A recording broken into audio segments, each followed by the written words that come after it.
साथियों नमस्ते। आज हम प्रश्नावली 7.4 के प्रश्न करेंगे और प्रश्न 1 को करने से पहले हम 3 प्रमेय को समझेंगे। एक तो प्रमेय 7.6, दूसरी प्रमेय 7.7 और तीसरी प्रमेय जो है वो है 7.8। ठीक है। प्रमेय 7.6 ये कहती है कि यदि हमारे पास कोई एक त्रिभुज है, मान लो ABC एक त्रिभुज है, ठीक है, इसमें 3 भुजाएं हैं। AB जो है वो है 4 सेंटीमीटर, AC जो है मान लो वो 5 सेंटीमीटर और BC जो है वो है 6 सेंटीमीटर। ठीक है। तो प्रमेय 7.6 ये कहती है कि किसी त्रिभुज की सबसे बड़ी जो भुजा होगी उसके सामने वाला कोण भी सबसे बड़ा होगा। ठीक है। तो यहाँ पर देखो मेरे पास 3 कोण हैं और 3 भुजाएं हैं। इन सभी भुजाओं में सबसे लंबी भुजा कौन सी है? ये BC है। ठीक है। तो BC जो है वो सबसे लंबी भुजा है। तो BC के सामने वाला जो कोण A होगा वो भी सबसे बड़ा होगा। समझ में आया? BC बड़ी है तो कोण A भी सबसे बड़ा होगा, है ना। यानी यहाँ पर जो 3 कोण हैं, इन तीनों कोणों में सबसे बड़ा कोण कौन सा है? कोण A है। ये है प्रमेय 7.6। ठीक है। और प्रमेय 7.7 जो है वो इसकी उल्टी है। प्रमेय 7.7 क्या कहती है कि मान लो हमारे पास कोई एक त्रिभुज है, ठीक है, A, B और C। तो इसमें जो सबसे बड़ा कोण होगा, तो बड़ा कोण हमने कौन सा लिया? कोण A। ठीक है। तो इसमें जो सबसे बड़ा कोण होगा, इसके सामने वाली जो भुजा होगी वो भी सबसे बड़ी होगी। यानी अगर कोण A बड़ा है, सबसे बड़ा है, ठीक है, तो इसके सामने वाली जो भुजा BC है वो भी सबसे बड़ी होगी। समझ गए? यानी ये जो 7.7 है वो 7.6 की उल्टी है। इसमें भुजा बड़ी तो कोण बड़ा, सामने वाला, है ना, और इसमें कोण बड़ा तो सामने वाली भुजा बड़ी। ठीक है। और प्रमेय 7.8 ये कहती है कि मान लो हमारे पास एक त्रिभुज ABC है, तो इस त्रिभुज की कोई भी 2 भुजाएं, ठीक है, कोई भी 2 भुजाएं लो, इनका जो योग होगा वो तीसरी भुजा से हमेशा बड़ा होगा। यानी अगर मैं इसमें से कोई भी 2 भुजा लूँ, मान लो मैंने ले ली AC प्लस दूसरी भुजा ले ली AB, ठीक है, इन दोनों भुजाओं का जब मैं योग करता हूँ तो इसका जो योग होगा वो तीसरी भुजा कौन सी बच गई? BC, है ना, वो BC से हमेशा बड़ा होगा। जैसे AC हमारा कितना है? AC है 5 सेंटीमीटर प्लस AB कितना है? AB है 4 सेंटीमीटर, है ना। तो इनका जो योग होगा वो BC यानी 6 सेंटीमीटर से ज़्यादा होगा। तो 4 और 5 को जोड़ेंगे तो आएगा 9 सेंटीमीटर और ये है 6 सेंटीमीटर। तो किसी भी त्रिभुज की 2 भुजाओं का योग जो होगा वो तीसरी भुजा से हमेशा अधिक होगा, तभी त्रिभुज की रचना की जा सकती है, नहीं तो त्रिभुज नहीं बनेगा। समझ गए? चलो अब हम करेंगे प्रश्न 1। तो देखो प्रश्न है, दर्शाइए कि समकोण त्रिभुज में कर्ण सबसे लंबी भुजा होती है। ठीक है। तो हमें पता है कि समकोण त्रिभुज में जो एक कोण होता है वो हमारा कितना होता है? 90 डिग्री का होता है। तो यहाँ पर कोण A जो है वो मैंने कितना लिया? 90 डिग्री लिया। ठीक है। अब हम जानते हैं कि 90 डिग्री के सामने वाली जो भुजा होती है उसे हम क्या कहते हैं? कर्ण, है ना। और हमें सिद्ध क्या करना है कि ये जो हमारा कर्ण है यानी ये जो भुजा BC है वो इस त्रिभुज में सबसे लंबी यानी सबसे बड़ी भुजा है, ये हमें सिद्ध करना है। ठीक है। तो सबसे पहले देखो हमें दिया क्या है? हमें दिया है एक समकोण त्रिभुज, है ना। तो मैंने यहाँ पर त्रिभुज ABC एक समकोण त्रिभुज है, ये हमें दिया हुआ है, जिसमें कोण A जो है वो हमारा कितना है? 90 डिग्री का है। ठीक है, 90 डिग्री है। अच्छा, सिद्ध क्या करना है हमें? तो देखो हमें सिद्ध करना है कि ये जो भुजा BC है वो इन दोनों भुजाओं से क्या है? बड़ी है ना। यानी जो भुजा हमारी AB है, इस AB से कौन बड़ा है? ये भुजा BC बड़ी है।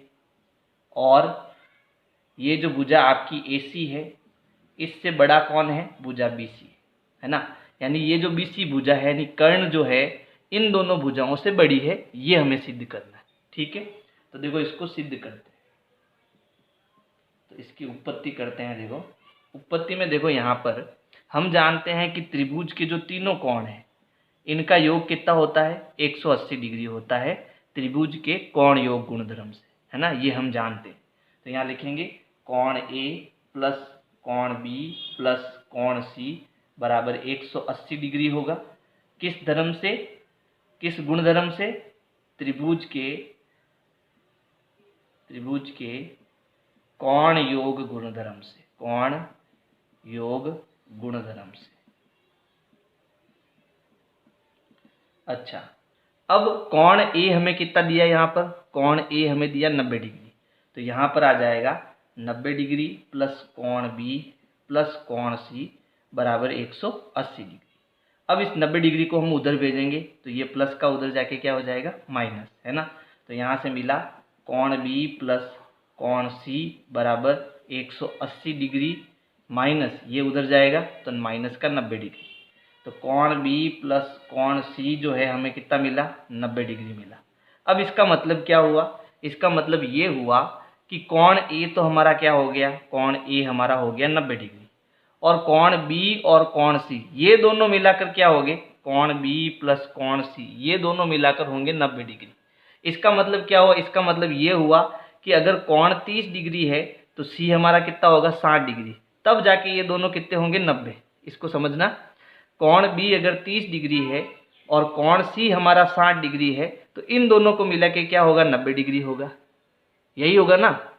अब मान लो कोण ए बी जो है 45 डिग्री है तो कोण सी हमारा क्या होगा, 45 डिग्री होगा, और इन दोनों का योग कितना होगा, 90 डिग्री।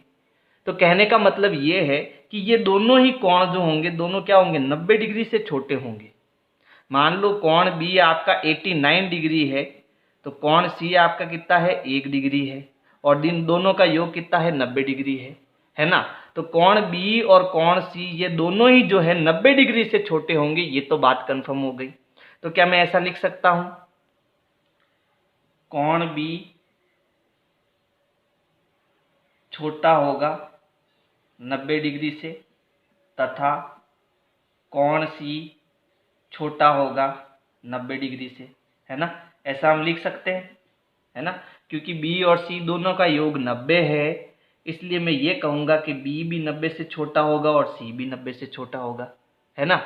चलो अब देखो, हमने प्रमेय पढ़ी थी, हमने क्या प्रमेय पढ़ी थी, 7.7 प्रमेय ये कहती है कि किसी भी त्रिभुज की सबसे बड़ी कोण के सामने वाली जो भुजा होती है वो बड़ी होती है। इसका मतलब क्या हुआ, इसका मतलब ये हुआ छोटे कोण के सामने वाली भुजा छोटी, बड़े कोण के सामने वाली भुजा बड़ी होती है, यही हमने पढ़ा था ना। अच्छा, ये जो 90 डिग्री है वो कितना है, कोण ए है, तो 90 डिग्री की जगह मैं क्या लिख सकता हूँ, कोण ए लिख सकता हूँ, है ना। तो यहाँ मैं क्या लिखूंगा कि जो कोण बी है वो छोटा होगा कोण ए से, तथा कोण सी जो है वो भी छोटा होगा कोण ए से, है ना। 90 की जगह मैंने कोण ए लिख दिया। अब कोण बी जो है उसके सामने वाली भुजा कौन सी होगी, तो कोण बी के सामने वाली भुजा होगी AC। इसका मतलब हुआ कि जो भुजा AC है वो छोटी होगी कोण ए के सामने वाली भुजा से। कोण ए के सामने वाली भुजा क्या है, BC, तो ये AC जो है वो BC से छोटी होगी, तथा कोण C के सामने वाली भुजा, यानी कोण C की जगह मैं क्या लिख सकता हूँ, इसके सामने वाली भुजा, है ना, क्या लिख सकता हूँ, AB। तो AB जो है वो छोटी होगी कोण ए के सामने वाली भुजा BC से, है ना। यही हमें क्या करना था, सिद्ध करना था। तो ये हैंड्स प्रूफ हो गया, यानी मैं कोण ए की जगह इसके सामने वाली भुजा BC लिख सकता हूँ, कोण B के सामने वाली भुजा, है ना, B की जगह पर क्या लिख सकता हूँ, इसके सामने वाली भुजा AC लिख सकता हूँ, और कोण C के सामने जो कोण C है उसकी जगह पर इसके सामने वाली भुजा AB लिख सकता हूँ। और जब मैं ऐसा करूँगा तो ये मेरा प्रश्न जो है सिद्ध हो जाएगा। समझ गए, हमें क्या बताना था कि ये जो BC है वो इन दोनों भुजाओं से बड़ी है। तो देखो BC जो है AC से भी बड़ी है, BC जो है जो AB से भी बड़ी है, यही हमें बताना था। ठीक है। प्रश्न 2 है, दी गई आकृति में त्रिभुज ABC की भुजाओं AB और AC को क्रमशः बिंदुओं P और Q तक बढ़ाया गया। यानी हमारे पास एक त्रिभुज था ABC, है ना, ये A, B और C, हमने क्या करा, इसको AB और AC को बढ़ाया। ये जो भुजा आपकी AB है इसको P तक बढ़ाया और जो ये भुजा AC है इसको Q तक बढ़ाया। ऐसा करने पर साथ ही कोण PBC छोटा है कोण QCB से, यानी ये जो कोण बना PBC ये QCB से क्या है, छोटा है, ये हमें दिया हुआ है। दर्शाइए कि AC भुजा जो है वो बड़ी है, मुंह खुला है ना, तो ये भुजा बड़ी है और यहाँ मुंह बंद है, इसका मतलब ये भुजा छोटी है ना। तो भुजा AC बड़ी है AB से, ये हमें सिद्ध करना है। ठीक है, यानी ये जो भुजा आपकी AC है ये बड़ी है और ये जो भुजा आपकी AB है वो छोटी है। अब देखो यहाँ पर हमारी प्रमेय काम आएगी। हमने क्या पढ़ा था कि अगर मुझे इसको बड़ा बताना है तो ये कोण हमारा बड़ा होना चाहिए, इसको मुझे छोटा बताना है तो ये कोण इससे छोटा होना चाहिए, तो ये छोटी भुजा हो जाएगी, है ना। तो इस कोण को और इस कोण को लाने के लिए हम क्या करेंगे, इस कोण को 1 देंगे नाम, इसको 2, ये कोण 3 हो जाएगा और ये कोण 4 हो जाएगा। तो यहाँ देखो हमने एक अभिग्रहित पढ़ा था कि जब किसी सीधी रेखा पर एक किरण खड़ी होती है तो इन दोनों आसन्न कोणों का योग कितना होता है, 180 डिग्री होता है ना। तो इसका उपयोग करके हम ये कोण 3 और 4 लाएंगे और इसको हम सिद्ध करेंगे। तो सबसे पहले देखो हमें प्रश्न में क्या दिया है, हमें दिया है, प्रश्न में दिया है कि ये जो कोण PBC है, कोण PBC छोटा है किससे, QCB से, कोण QCB से, या मैंने PBC को क्या माना 1 और QCB को 2 माना, तो यहाँ लिख सकता हूँ कोण 1 जो है वो छोटा है कोण 2 से। ठीक है, अच्छा हमें सिद्ध क्या करना है, हमें सिद्ध करना है कि AC जो है वो बड़ी है किस भुजा से, AB से, ये हमें सिद्ध करना है। ठीक है, तो चलो सिद्ध करते हैं, यानी इसकी उत्पत्ति करते हैं। तो यहाँ देखो हमने रेखिक युग्म का अभिग्रहित लगाना है ना। यहाँ पर देखो ये एक सीधी रेखा है, तो किसी सीधी रेखा पर ये दोनों जो आसन्न कोण होते हैं इनका योग कितना होता है, 180 डिग्री। तो यहाँ मैं लिख सकता हूँ कि जो कोण 1 है और कोण 3 है इन दोनों का जो योग होगा वो कितना होगा, 180 डिग्री होगा। किस कारण से, रेखिक युग्म से, है ना। यहाँ कारण लिखना है रेखिक युग्म, रेखिक युग्म से। अच्छा यहाँ पर देखो मुझे क्या चाहिए, कोण 3 चाहिए, है ना। तो एक काम करते हैं, हमें प्रश्न में क्या दिया, कोण 1 और 2 दिया, तो 1 को यहाँ रखेंगे और 3 को उधर भेजेंगे। ठीक है, हम क्या करेंगे, कोण 1 को यहीं रखेंगे, 3 को उधर भेजेंगे, यानी 180 के पीछे चला जाएगा। प्लस का है तो यहाँ माइनस का कोण 3 हो जाएगा और इसे हम समीकरण नंबर 1 नाम देंगे। इसी प्रकार यहाँ पर भी देखो ये एक सीधी रेखा है, ये सीधी रेखा है, तो कोण 2 और कोण 4 इनका योग भी कितना होगा, 180 डिग्री होगा, है ना। तो यहाँ लिख सकते हैं कि कोण 2 प्लस कोण 4 इन दोनों का योग कितना होगा, 180 डिग्री से। कारण क्या है, रेखिक युग्म। रेखिक युग्म से हम कह सकते हैं कि कोण 2 प्लस कोण 4 बराबर 180 डिग्री। ठीक है, अब देखो अब क्या हुआ,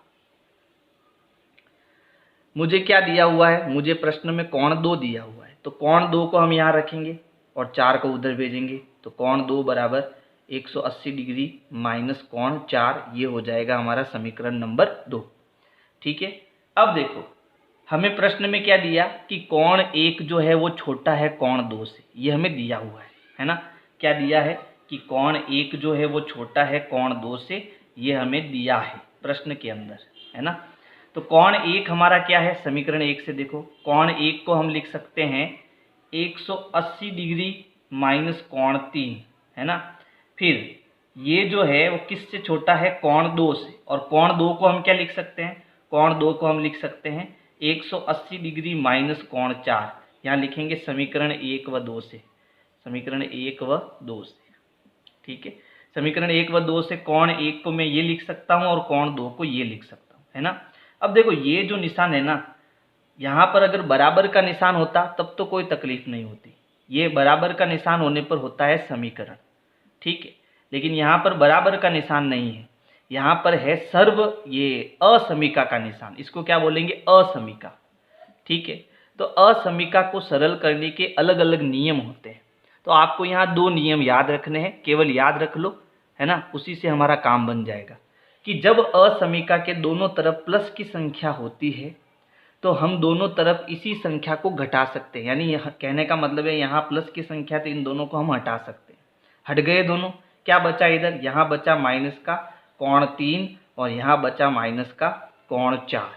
ठीक है, अब असमीका का अगला नियम, असमीका का नियम है कि जब असमीका के दोनों तरफ ऋणात्मक चिन्ह हो तो उसे हटाने के लिए आप क्या करो, दोनों तरफ ऋणात्मक का गुणा करो। यानी जब मैं माइनस का माइनस से गुणा करूंगा तो माइनस इंटू माइनस क्या हो जाएगा, प्लस हो जाएगा, है ना।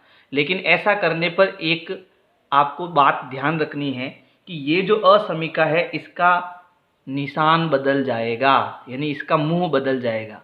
पहले इधर खुला था तो अब की बार ये जब हम इन दोनों को निशान को हटाएंगे, माइनस को हटाएंगे, तो ये मुंह जो है इधर हो जाएगा। इसका भी ध्यान रखना है। तो जब यहाँ मैं दोनों तरफ माइनस का गुणा करूँगा यानी माइनस को हटाऊँगा तो कोण 3 और कोण 4 तो यहीं रहेंगे, लेकिन ये जो निशान है वो बदलकर ऐसे हो जाएगा। अब ये क्यों हुआ इसको समझो। देखो यहाँ पर तो कोण है, मैं संख्या ले रहा हूँ, है ना, ये कोण है, इसको संख्या मत मान लेना। जैसे मान लो मेरे पास एक संख्या है माइनस की 10 और दूसरी संख्या है माइनस की 20। बताओ इन दोनों में बड़ा कौन है, इन दोनों में बड़ा है 10। ठीक है, माइनस का 10 बड़ा होता है। कैसे कि संख्या रेखा पर हम जानते हैं कि इधर 0 होता है, फिर -1 -2 ऐसी संख्याएं होती है, और जैसे जैसे संख्याएं इधर जाती है संख्या छोटी होती है। यानी -1 जो है -2 से बड़ा है, इधर है तो बड़ा है और इधर है तो छोटा है, तो -10 बड़ा होगा -20 से। लेकिन जब इसको दोनों को मैं अगर प्लस बना देता हूँ, यानी दोनों तरफ मैं माइनस का गुणा करता हूँ, तो ये बन जाएगा प्लस का 10 और ये बन जाएगा प्लस का 20। इस केस में बड़ा कौन हो जाएगा, 20 बड़ा हो जाएगा। तो यहाँ असमीका का निशान बदल जाएगा, है ना। तो बस ये ध्यान रखना है। अब देखो, अब हम यहाँ प्रमेय का यूज करेंगे। हमने प्रमेय पढ़ी है कि जो कोण बड़ा है, किसी त्रिभुज में जो कोण बड़ा है उसके सामने वाली भुजा भी क्या होगी, बड़ी होगी, है ना। तो देखो कोण 3 के सामने कौन सी भुजा है, AC है, तो कोण 3 की जगह मैं AC लिख सकता हूँ, है ना। और कोण 4 की जगह कोण 4 के सामने वाली भुजा क्या है, AB, तो यहाँ मैं AB लिख सकता हूँ। अब AC जो है वो AB से बड़ी होगी क्योंकि कोण 3 जो है कोण 4 से क्या है, बड़ा है। यही हमें सिद्ध करना था। और यहाँ इसका कारण लिख सकते हैं कि बड़े कोण की सम्मुख भुजा बड़ी होती है, ये इसका कारण हो जाएगा। ठीक है, तो इस प्रकार से आपको ये प्रश्न 2 करना है।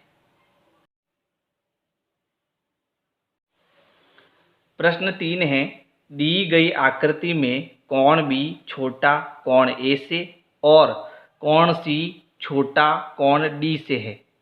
दर्शाइए कि AD जो है वो छोटी है BC से, ये हमें दर्शाना है। ठीक है, तो देखो बहुत सरल और सिंपल प्रश्न है। सबसे पहले हमें क्या दिया, हमें दिया है कि जो आपका त्रिभुज AOB है, त्रिभुज AOB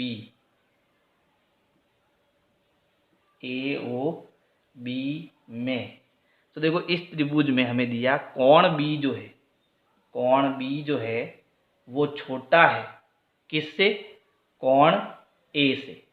तो हम जानते हैं कि किसी त्रिभुज में जो कोण छोटा होता है तो उसके सामने वाली भुजा भी छोटी होती है, और जो कोण बड़ा होता है उसके सामने वाली भुजा भी बड़ी होती है। तो इस त्रिभुज के अंदर देखो जो कोण A है इसके सामने वाली भुजा क्या है, AO, है ना। तो यहाँ आ जाएगा AO और ये भुजा छोटी होगी कोण A के सामने वाली भुजा BO से। ठीक है, ये हो जाएगा हमारा समीकरण नंबर 1। हमें क्या चाहिए, AD चाहिए, यानी BO तो हमें मिल गई, अब ये CO चाहिए, है ना। तो हम ये वाला त्रिभुज लेंगे, यानी त्रिभुज नंबर 2, कौन सा, COD। त्रिभुज COD में हमें क्या दिया है प्रश्न में कि कोण C जो है वो छोटा है कोण D से, है ना। तो कोण C के सामने वाली भुजा देखो, कोण C के सामने वाली भुजा है DO, है ना। तो ये जो भुजा आपकी DO है वो छोटी होगी कोण D से, कोण D के सामने वाली भुजा क्या है, CO, है ना। यानी ये CO से छोटी होगी। ये हो जाएगा हमारा समीकरण नंबर 2। अब हम, क्योंकि मुझे क्या चाहिए, बड़ी भुजा चाहिए, क्या चाहिए, एडी चाहिए। तो एडी मुझे कैसे मिलेगी, जब इन दोनों छोटी भुजाओं को जोड़ूंगा, है ना। तो समीकरण 1 और 2 को हम जोड़ देते हैं। तो यहाँ लिखेंगे समीकरण 1 व 2 को जोड़ने पर, तो देखो सर्वसमिका के दोनों साइडों को हमें जोड़ना है। तो देखो यहाँ पर छोटी सर्वसमिका का निशान ने बना दिया, इधर क्या है AO और इधर क्या है DO, तो इन दोनों को जोड़ो।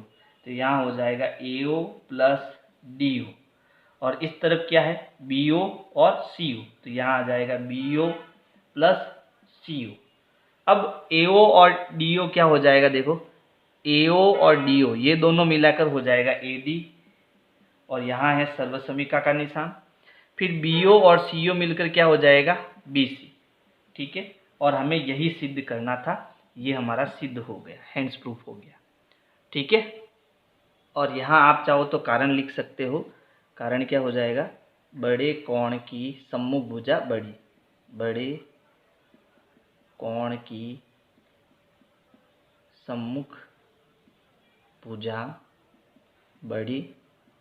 फिर यही कारण आप यहाँ लिख सकते हो, बड़े कोण की सम्मुख भुजा बड़ी, ठीक है। प्रश्न 4 है, AB और CD क्रमशः एक चतुर्भुज ABCD की सबसे छोटी तथा सबसे बड़ी भुजाएं हैं। यानी हमें एक चतुर्भुज दिया ABCD, इसमें यह भुजा जो AB है वो सबसे छोटी है और ये जो भुजा CD है वो सबसे बड़ी है। दर्शाइए कि कोण A बड़ा है कोण C से और कोण B बड़ा है कोण D से। तो ये दोनों चीज़ें हमें सिद्ध करनी है, ठीक है। तो देखो प्रश्न में हमें क्या दिया, प्रश्न में दिया है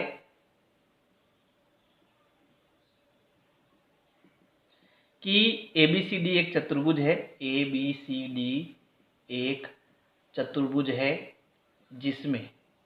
जिसमें ये जो भुजा AB है, AB सबसे छोटी तथा CD सबसे बड़ी भुजा है, सबसे बड़ी भुजा है, ये हमें दिया हुआ है, ठीक है। अब हमें सिद्ध क्या करना है, हमें सिद्ध करना कि कोण A जो है वो बड़ा है कोण C से और कोण B जो है वो बड़ा है कोण D से। तो ये दो चीज़ें हमें सिद्ध करनी है, ठीक है। तो इसके लिए हम एक रचना करेंगे, दो रचना करेंगे, एक नहीं दो रचना करेंगे। पहली स्थिति में हम A और C को मिलाएंगे और दूसरी स्थिति में B और D को मिलाएंगे। तो यहाँ लिखेंगे AC व BD को मिलाया, ठीक है। ये हमने क्या करी, रचना करी। अब इसको सिद्ध करते हैं, उपपत्ति, ठीक है। तो सिद्ध करने के लिए देखो मैंने पहली स्थिति में A को किससे मिलाया, C से मिलाया। तो A को C से मिलाने पर यहाँ मेरे 4 कोण बने, एक तो ये वाला कोण 1, ये कोण 2, ये कोण 3 और ये कोण 4। तो इसमें मुझे 1 और 2 ये दोनों मिलाकर क्या बन रहा है, कोण A, और 3 और 4 ये दोनों मिलाकर क्या बन रहा है, कोण C। और मुझे बताना है कि ये कोण A जो है वो C से बड़ा है, ठीक है। तो यहाँ देखो दो चतुर्भुज है, ये पहला और ये दूसरा, सॉरी दो त्रिभुज है, 1 और 2, है ना। पहला त्रिभुज है ABC, तो लिखेंगे त्रिभुज ABC व दूसरा त्रिभुज ACD में, है ना। अब इन दोनों त्रिभुजों में हमें एक चीज दी हुई है, क्या दी हुई है कि जो AB है वो सबसे छोटी है और CD है जो सबसे बड़ी है, ठीक है। अब देखो बड़ा निशान इस तरफ है, कोण A की तरफ, है ना। तो हमें एक काम करना है, जो भुजा बड़ी है उसको इधर लिखना है और जो भुजा छोटी है उसको इधर लिखना है। ये थोड़ा अपना जो है प्रश्न आसान हो जाएगा, है ना। तो अब देखो पहले त्रिभुज में कौन सी भुजा बड़ी है और कौन सी भुजा छोटी है। तो देखो यहाँ पर ये भुजा हमें सबसे छोटी दी, इसके मतलब है कि इस भुजा से ये छोटी हो गई क्योंकि ये सबसे छोटी है ना। तो बड़ी कौन हो गई, BC हो गई। तो मैं यहाँ लिख सकता हूँ कि जो BC है वो बड़ी है ABC, ये लिख सकता हूँ ना कि BC जो है इस AB से बड़ी है ना। और हमने एक प्रमेय पढ़ी है कि जो भुजा बड़ी होती है उसके सामने वाला कोण भी बड़ा होता है। तो भुजा BC के सामने वाला जो कोण 1 है वो बड़ा होगा ए बी के सामने वाले कोण से। ए बी के सामने वाला कोण क्या हो गया, कोण 3 हो गया। ये हो गया हमारा समीकरण नंबर 1। ठीक, अब हम त्रिभुज ACD में देखेंगे, दूसरे वाले त्रिभुज में। इसमें ये जो CD है वो सबसे बड़ी भुजा है। इसका मतलब क्या हुआ, ये जो भुजा है वो इस भुजा से छोटी होगी, है ना। तो मैं यहाँ लिख सकता हूँ कि CD भुजा जो है वो बड़ी है AD से, लिख सकता हूँ ना।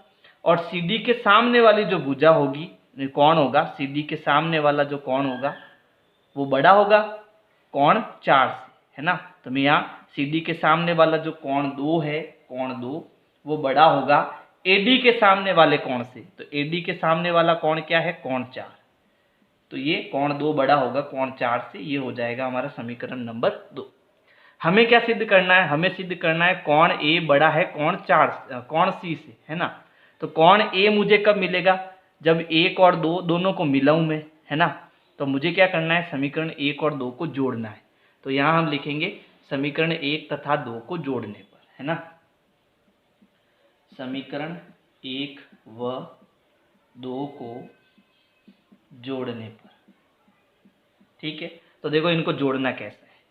यहाँ पर सर्वसमीका का मुंह जो है दोनों का इस तरफ है, तो यहाँ सर्वसमीका का मुंह इस तरफ है ना। इधर है कोण 1 और कोण 2, तो हम इधर कोण 1 प्लस कोण 2 को जोड़ेंगे। और उधर कोण 3 और 4 है, तो इधर कोण 3 प्लस कोण 4 को जोड़ेंगे। अब देखो कोण 1 और 2 मिलकर क्या होगा, कोण A, ठीक है। और कोण 3 और 4 मिलकर क्या होगा, कोण C। तो कोण A जो है वो ऑटोमेटिक बड़ा हो जाएगा कोण C से, है ना। तो ये पहला जो बात है वो तो हमारी सिद्ध हो गई। अब हम दूसरी बात को सिद्ध करने के लिए क्या करते हैं, B को D से मिलाते हैं। तो इस केस में हमारे पास कोण 5, 6, 7, 8 मिलते हैं, है ना। और इसमें भी हमें यही काम करना है। कैसे, तो देखो इसको मिटा देता हूं मैं, इसका स्क्रीनशॉट ले लेना, है ना, क्योंकि इस चित्र से हमने इसको सॉल्व किया है। अब इसको मिटा रहा हूं। अब इसमें देखो सेकंड वाली स्थिति में क्या हुआ, दो त्रिभुज है हमारे पास, ABD त्रिभुज, ABD व दूसरा त्रिभुज BCD में, है ना। और इन दोनों त्रिभुजों के अंदर हमें क्या बोला कि जो भुजा AB है वो सबसे छोटी है। इसका मतलब बड़ा कौन है, AD बड़ा है, AB छोटा है। तो मैं ऐसे लिख सकता हूँ कि जो AD है वो बड़ी है AB से, है ना। ऐसा हम लिख सकते हैं। तो इस केस में AD के सामने वाले कोण जो है वो देखो क्या है, AD के सामने वाला कोण, AD के सामने वाला कोण है कोण 5। तो मतलब कोण 5 बड़ा होगा AB के सामने वाले कोण से। तो AB के सामने वाला कोण है कोण नंबर 7। ये हो गया हमारा समीकरण नंबर 3, ठीक है। इसी प्रकार दूसरे वाले त्रिभुज में देखो, ये जो भुजा CD है वो सबसे बड़ी है। इसका मतलब ये बड़ी होगी और ये भुजा छोटी होगी। तो मैं इसको लिख सकता हूँ कि भुजा CD जो है वो बड़ी है BC से, है ना। अच्छा, तो अब इसमें CD के सामने वाला कोण, तो CD के सामने वाला कोण है कोण 6। तो ये बड़ा होगा BC के सामने वाले कोण से। तो BC के सामने वाला कोण है कोण 8। ये हो जाएगा हमारा समीकरण नंबर 4। इन दोनों को भी जोड़ेंगे, लिखेंगे समीकरण 3 व 4 को जोड़ने पर। तो इन दोनों को जोड़ने पर देखो कोण 5 प्लस कोण 6, ये दोनों बड़े हो जाएंगे कोण 7 प्लस कोण 8 से। तो 5 और 6 हमारा क्या है, कोण B है, वो बड़ा होगा। और 7 और 8 क्या है, कोण D से, है ना। ये दोनों क्या है, कोण D है। तो यही बात जो है हमें सिद्ध करनी थी दोनों तरफ, और हमने सिद्ध कर ली, ठीक है। अब ये आप चाहो तो यहाँ जो हमने समीकरण 1 लिखा है इसके आगे लिख सकते हो, इसका कारण लिख सकते हो कि बड़ी भुजा के सामने वाला कोण बड़ा होता है। इसमें भी यहाँ रीजन लिख सकते हो कि बड़ी भुजा के सामने वाला कोण बड़ा होता है। इसमें भी यही रीजन लिखना है, बड़ी भुजा के सामने वाला कोण बड़ा होता है। और इसमें भी हमें यही जो है कारण लिखना है। तो इस प्रकार से आपको प्रश्न 4 करना है। प्रश्न 5 है, दी गई आकृति में PR बड़ा है PQ से और PS कोण QPR को समद्विभाजित करता है। यानी हमें इसमें एक त्रिभुज पी क्यू आर दिया है, जिसके अंदर ये जो भुजा आपकी पी आर है वो इस भुजा पी क्यू से बड़ी है, ये वाली भुजा बड़ी है और ये छोटी है। ठीक है, ये हमें दिया हुआ है। और ये जो भुजा पी एस है, बीच वाली भुजा, ये इस कोण पी का क्या कर रही है, समद्विभाजन कर रही है, यानी इन दोनों कोणों को दो समान भागों में बांट रही है। इसका मतलब कोण 1 जो है वो कोण 2 के बराबर है, ये हमें दिया हुआ है। ठीक है, सिद्ध कीजिए कि कोण पी एस आर बड़ा है कोण पी एस क्यू से। अब हमें सिद्ध करना है कि ये जो कोण पी एस आर है, यानी कोण नंबर 3, वो पी एस क्यू यानी कोण 4 से बड़ा है। कोण 3 बड़ा है और कोण 4 छोटा है, ये हमें सिद्ध करना है। ठीक है, तो सबसे पहले हमें क्या दिया कि हमारे पास एक त्रिभुज है, त्रिभुज पी क्यू आर में हमें क्या दिया कि ये जो भुजा पी आर है, भुजा पी आर है वो बड़ी है पी क्यू से, ये हमें दिया हुआ है। इसके साथ ये जो कोण 1 है वो बराबर है कोण 2 के, क्योंकि ये जो भुजा पी एस है वो इस कोण पी की समद्विभाजक है, समद्विभाजक है। ठीक है, इसलिए हम कह सकते हैं कोण 1 जो है वो 2 के बराबर है। ठीक है, ये हमें प्रश्न में दिया हुआ है। अब हमें सिद्ध क्या करना है, हमें सिद्ध करना है कि ये जो कोण पी एस आर है, कोण पी एस आर बड़ा है कोण पी एस क्यू से, या हम ऐसा भी लिख सकते हैं कि ये जो कोण 3 है वो बड़ा है कोण 4 से। ये हमें सिद्ध करना है। ठीक है, तो चलो इसको सिद्ध करते हैं, उपपत्ति करते हैं। ठीक है, सबसे पहले देखो हमें क्या दिया कि जो भुजा पी आर है वो बड़ी है पी क्यू से, है ना। और हमने एक प्रमेय पढ़ी है कि जो भुजा बड़ी होगी उसके सामने वाला जो कोण होगा वो भी बड़ा होगा, है ना। तो एक काम करते हैं, इस कोण को मैं कोण 5 दे देता हूँ और इसको मैं 6 नाम दे देता हूँ। ठीक है, तो पी आर बड़ा है तो कोण 5 भी बड़ा होगा, कोण 5 बड़ा होगा पी क्यू के सामने वाले कोण से। पी क्यू के सामने वाला कोण क्या है, कोण 6, है ना। तो मैं कह सकता हूँ कोण 5 बड़ा होगा कोण 6 से। और ये मैंने कैसे किया, तो हम जानते हैं कि बड़ी भुजा के सामने वाला कोण बड़ा होता है, या सम्मुख कोण भी लिख सकते हैं ना, सामने वाला कोण बड़ा होता है। ठीक है, बड़ा होता है। ठीक है, ये हमने प्रमेय पढ़ रखी है। अच्छा, अब मैं क्या करूँगा कि कोण 5 और कोण 6 जो हमने यहाँ पर लिया है, इन दोनों में कोण 1 को जोड़ूंगा, है ना। अब मैं इसमें क्या करूँगा, यहाँ पर 2 पक्ष है, ये पहला पक्ष और ये दूसरा पक्ष, है ना। इन दोनों पक्षों में कोण 1 को जोड़ूंगा, तो यहाँ लिखूंगा दोनों तरफ कोण 1 जोड़ने पर। ठीक है, तो यहाँ जो सर्वसमीका है इसके तरफ है कोण 5 और मैं इसमें जोड़ूंगा कोण 1, और यहाँ पर कैसा निशान है, ऐसा निशान है। फिर यहाँ कोण 6 है तो इसमें भी मैं क्या कर रहा हूँ, कोण 1 को जोड़ रहा हूँ। तो मैंने दोनों तरफ क्या करा, कोण 1 को जोड़ा। अब देखो कोण 1 किसके बराबर है, कोण 2 के बराबर है। तो एक काम करता हूँ, यहाँ पर जो कोण 1 है यहाँ मैं कोण 2 लिख देता हूँ।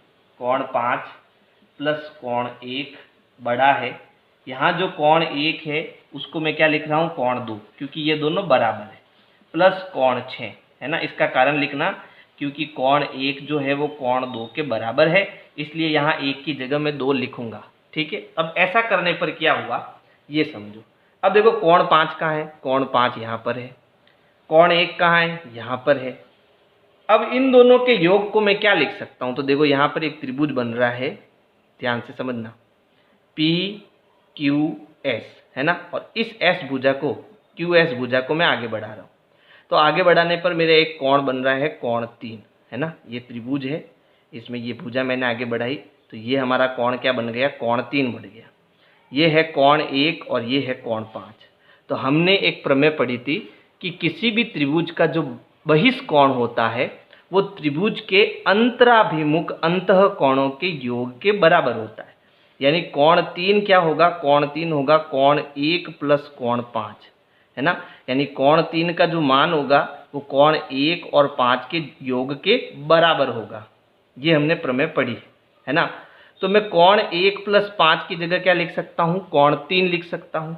तो यहाँ इन दोनों की जगह क्या आ जाएगा, कोण 3 आ जाएगा। फिर हमारा निशान क्या है, बड़ा का निशान है, वो इधर आ जाएगा। अब कोण 2 + 6 को क्या लिख सकता हूँ, तो देखो इसमें इस तरफ वाला त्रिभुज है पी एस और आर, ठीक है। अब इस एस आर भुजा को मैं इस तरफ आगे बढ़ा रहा हूँ, तो ये मेरा कोण क्या बन गया, कोण 4। और इधर मेरा कोण 2 है और इधर कोण 6 है। तो अगर कोण 2 और कोण 6 को जोड़ता हूँ तो मुझे क्या मिलेगा, कोण 4 मिलेगा। यही प्रमेय है ना, यानी कोण 2 + कोण 6 इन दोनों का योग किसके बराबर है, कोण 4 के बराबर है। तो इन दोनों की जगह मैं क्या लिख सकता हूँ, कोण 4 लिख सकता हूँ, ठीक है, जो कि मुझे यही सिद्ध करना था और हमारा सिद्ध हो गया, ठीक है।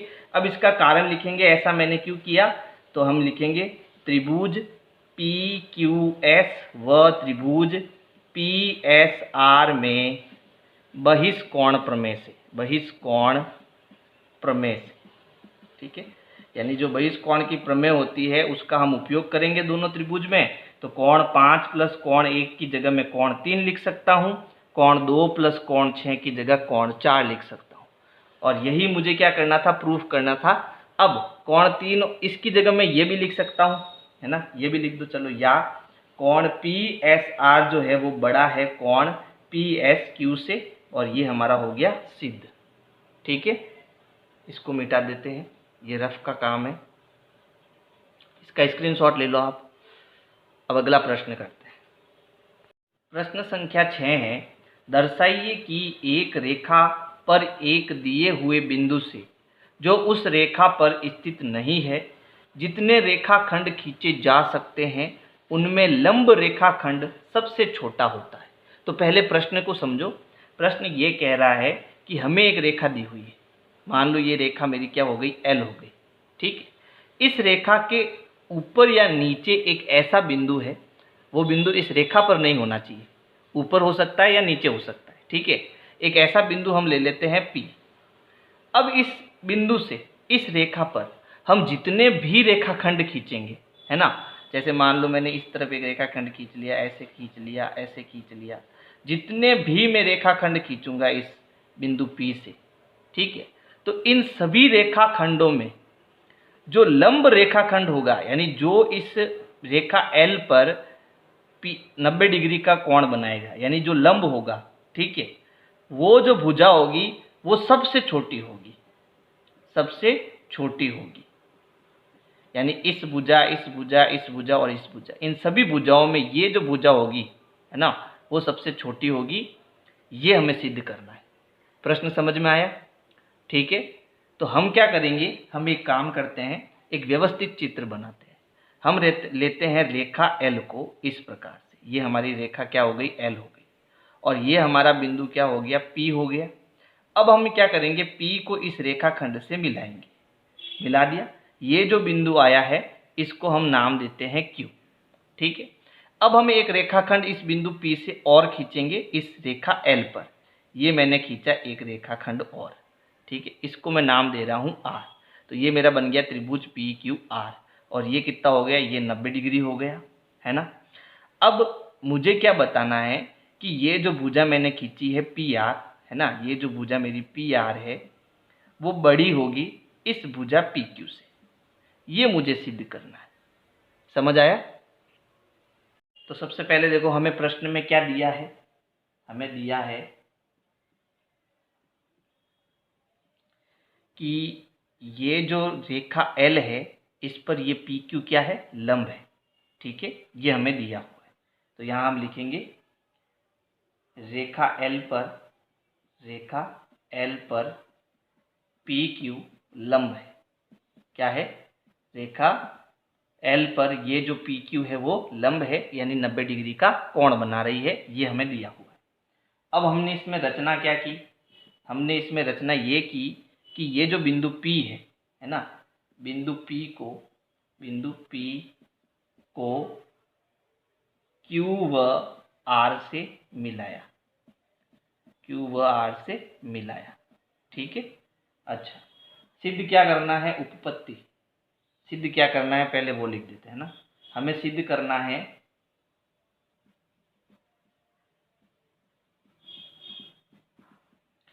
कि ये जो भुजा PQ है वो हर कंडीशन में छोटी होगी, है ना।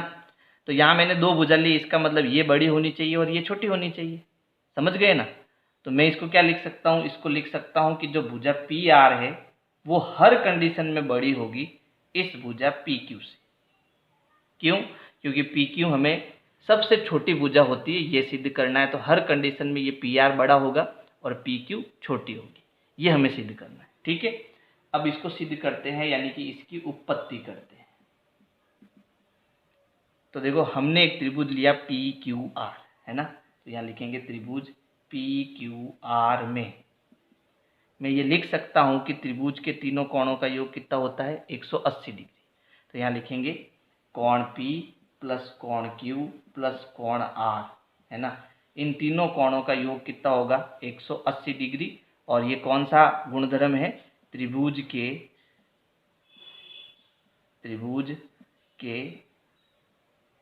कोण योग गुणधर्म से, कोण योग गुणधर्म से,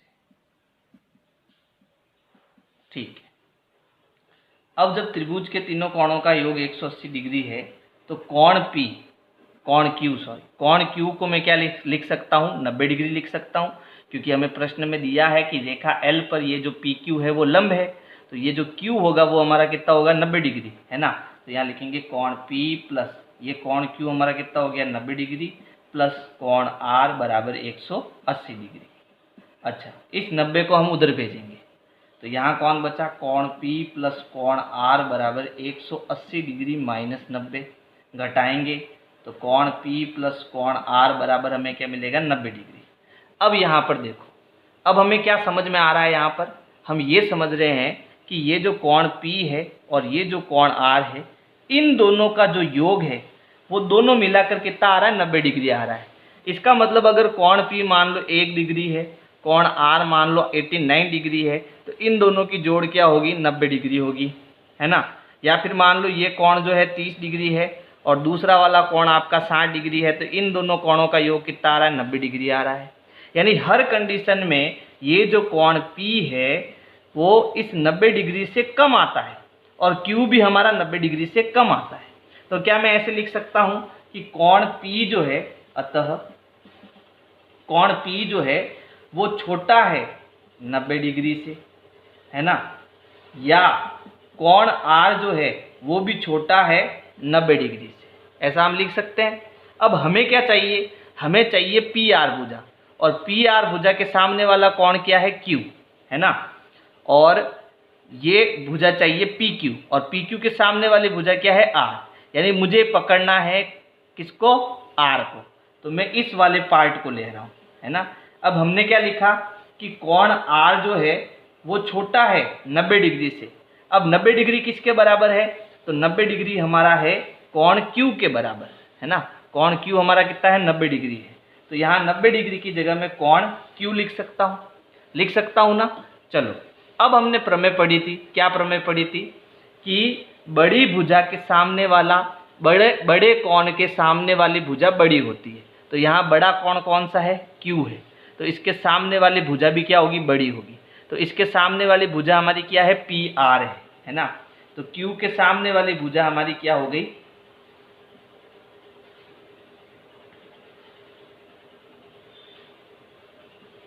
Q के सामने वाली भुजा क्या हो गई, PR, है ना, PR है, सॉरी PR। और R के सामने वाली भुजा क्या हो गई, PQ, है ना। तो इसका मतलब PR बड़ी होगी PQ से, यही हमें सिद्ध करना था, यही हमें क्या करना था, सिद्ध करना था। चाहे इसको ऐसे लिखो, देखो PR हर कंडीशन में बड़ी है, तो यहाँ PR क्या आ रहा है, बड़ा आ रहा है, और PQ क्या आ रहा है, छोटा आ रहा था। तो यही हमें क्या करना था, सिद्ध करना था। तो इस प्रकार से आपको ये प्रश्न 6 करना है। और अगर मेरी वीडियो आपको पसंद आए तो लाइक करो, सब्सक्राइब करो, शेयर करो, कमेंट करो। Thank you. विनय क्लासेज की प्लेलिस्ट के लिए आपको YouTube के सर्च में जाना है, ऊपर लिखना है विनय क्लासेज और सर्च करना है। इसमें आपको मेरा चैनल दिखाई देगा, चैनल में आपको जाना है। इसके बाद में यहाँ पर देखो होम, वीडियोज़ और प्लेलिस्ट का ऑप्शन है। तो इस प्रकार से आप मेरी प्लेलिस्ट पा सकते हैं।